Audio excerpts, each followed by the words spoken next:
Hello, everyone. Welcome to the Canon Port Elizabeth Disabled Open Players Meeting. Delighted this evening to be joined by our tournament director, Reich, as well as our rules official, Inus Marais, and Carmen Oostenbrink, who's interpreting for the deaf. Lily, so I think a good starting point would be if you just maybe said a few words around the first two events of the Canon Open series to date. So we're very happy with the first two events. We've had a lot of participation. Almost 25% of our players have never played an Open before for numerous reasons. Some of them don't like to travel. We've got a lot of new interest from new members, and we've got a lot of returning members because it's just become a lot easier to play regionally. We've also got players that are touring the country and going to every Open. So for the guys in the competition, it's absolutely awesome that they're getting to play so much competition, especially coming out of COVID. So I definitely think that this Canon series is the way to go, and I'm certainly going to propose it to our board that we do this again next year. Fantastic. So I think we can, in terms of the questions that we're going to explore, I think a good starting point would be to touch on the COVID protocols that are in place at the event. Lily, we can begin with you, and then Inus can also chat about some on-course aspects as well.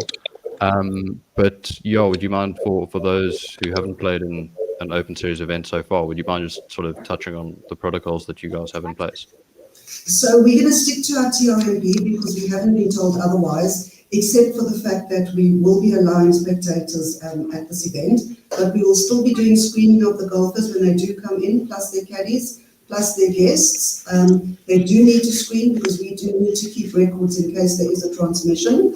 We will Zoom the carts again, and we will be using the germ-free 24 sanitizer on everybody's hands. Fantastic. And Inus, from your side, in terms of removing flag sticks, I presume that's all still in place as it was earlier in the series as well. Craig, I think what the story is that I think most guys are aware of the club that played over the COVID rules over the last 2 years already. That you can't in the bunker. There are no rakes, so guys are still allowed in the bunkers to place a ball 1 club length from where it's found. But the only difference is that you will be allowed to remove the flag stick. So you may touch flag sticks, you may hold it up, you may remove it, your caddy may attend it, or whatever the case might be. But so flag sticks can be removed. In bunkers, you are still allowed to take the 1 club length placing. Fantastic. And then from a slow play standpoint, would you mind just touching on the measures that the players need to be aware of heading into the event? Yeah. Craig, obviously, when playing in a disabled tournament, there are challenges regarding play and slow play and getting people to play at a pace where everybody enjoys the day, and that's what we're trying to achieve. And I think in Cape Town specifically as well, between Lily and I, and the way that the draw sheet has been compiled, the way that the referees help to manage that time intervals between the player groups, it worked exceptionally well.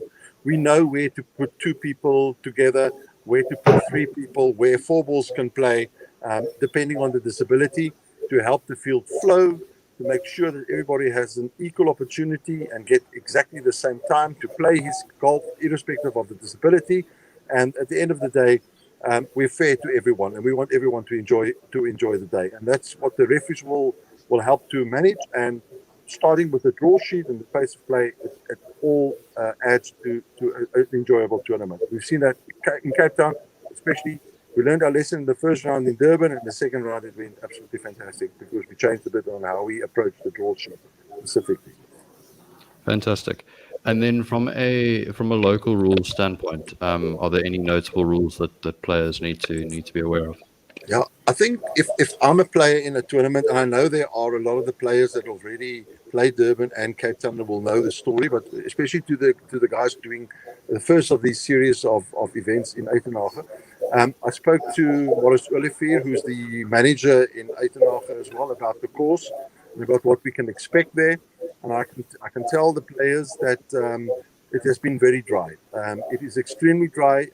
The fairways are thus very dry. The greens is in a very good nick. Unfortunately, a little bit slow, but it's in a very good nick. They water the greens and they water the tee boxes. The fairways are dry, and that's why, Craig, we will be definitely playing preferred lies. There are patches, etc., which necessitates us to make it preferred lies. Then, if I'm a player in the tournament, I would please look at your hard card. We've sent you the hard card once you've entered. It's something new. The guys might not be necessarily know about a hard card. Those are the rules that specifically apply to all the tournaments. So every rule that are the same, we put them in one little leaflet, and we call that the hard card. And then you get to the tournament itself, and you put down any additional rules specifically to that tournament. And if I may, Craig, just point out one or two things to the guys that is important. You may not practice on the course between rounds. So after you've played your morning, wherever you play, you can't play on that same course again until the next day when it's the second round. And then the new thing we brought in this year, and it also helps with pace of play, is once you're done on a green, you take your ball and you leave. You cannot replay your putt or practice another putt quickly or something like that. So we ask you to clear the green as quickly as possible so that the next group can come in.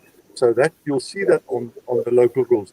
Apart from preferred lies, this specific rule about pace of play, not practicing on the previous green, Uitenhage course is pretty straightforward. The penalty areas will be marked. Out of bounds is straightforward, and there shouldn't be any issues regarding players and rules and confusion at the tournament.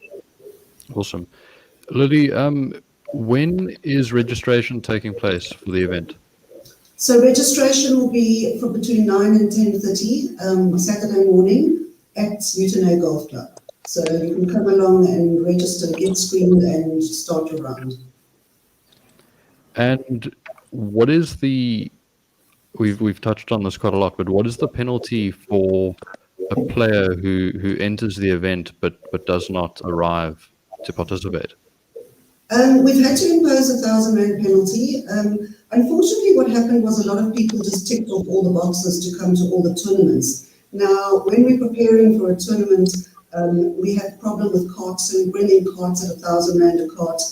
There's transport fees, there's scoreboards, there's shorts, there's quite a lot of expenses, and these tournaments are often free to the golfers. So unfortunately, if they don't have a good reason, obviously if they're sick and they send a medical certificate, no problem. But if it's just, sorry, I don't think I'm coming because it looks like there's a lot of rain this weekend, we need to try and cover our costs, because we have had quite a few expenses that we shouldn't have had. We hate to have to do this to the golfers, but at some point we need to draw the line. So we also, part of this is as well is if the Joburg players can also confirm as soon as possible that they will be playing, to eliminate, the potential of us having to bring in unnecessary carts and extra caddies and things like that. Cool. And then from a COVID screening standpoint upon arrival at the course, would you mind running us through that quickly? So the guys will just arrive as they have before. The people that haven't played in a series before will get their goodie bag with their shirt in. We will screen them at the same table, and then they're welcome to go and play. Obviously, the government rules do apply, so masks must please be worn if you're standing, close to people. And then we follow the golf course rules, their COVID rules as well. And the post-round protocols from a socializing standpoint? Well, the second team will not hang around the club. We will be leaving. I can't tell people to leave. It's up to themselves to be responsible, in this respect. But the second team will leave straight after golf. Awesome. And then in terms of caddies and whether or not they'll be available at the club, is that an option available to the players? Well, we're not guaranteeing caddies. Unfortunately, caddies are sometimes not reliable, so we cannot take it upon ourselves to offer caddies to people. If you bring your own caddy, that's absolutely fine. Some guys are bringing their caddies. but we're certainly not offering them from SACA side. And just finally, what is in place around halfway house, and is that a cost that the players would have to cover themselves? No, SACA will cover the cost of the green fees, the cart sharing, and the famous Uitenhage burgers at halfway house. Fantastic. And then, as you alluded to earlier, spectators are allowed, which will be a fun new addition to the series. But yeah, they don't appear. We request that the spectators are responsible and that they do wear masks and they follow the COVID protocols. Yeah, and I presume that they also keep their distance from the players during the rounds. Yeah. Fantastic. But there don't appear to be any questions. So I don't know if there's anything either you, Lily, or Inus want to add. I just want to say that there's a huge team that put these series together.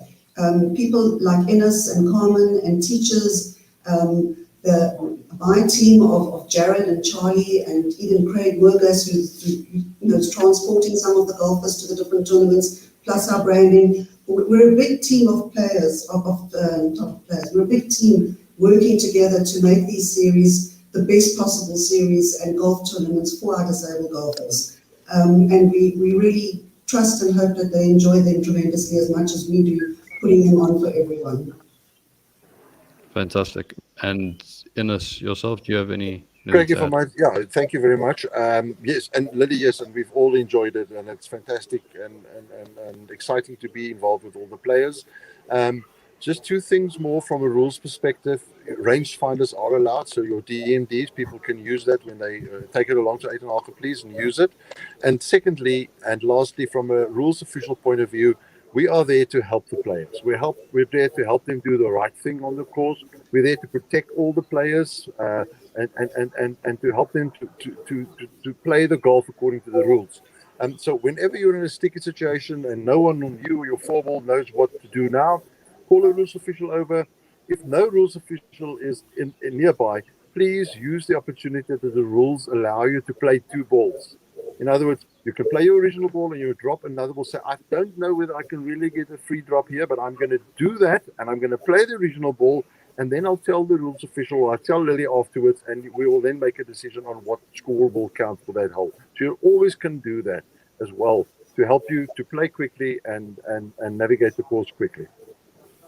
Awesome. And good luck to all the players. It's always fun, it's always fantastic, and always inspiring to see them play. Fantastic. Thank you so much for that, Inus, and thank you, Lily and Carmen, as already. Appreciate the time. Thank you. Are we saying goodbye now? I think so. There don't appear to be any questions, so I think we can. Awesome. Awesome. Thank you very much, guys. Thank you. Thank you very much, guys.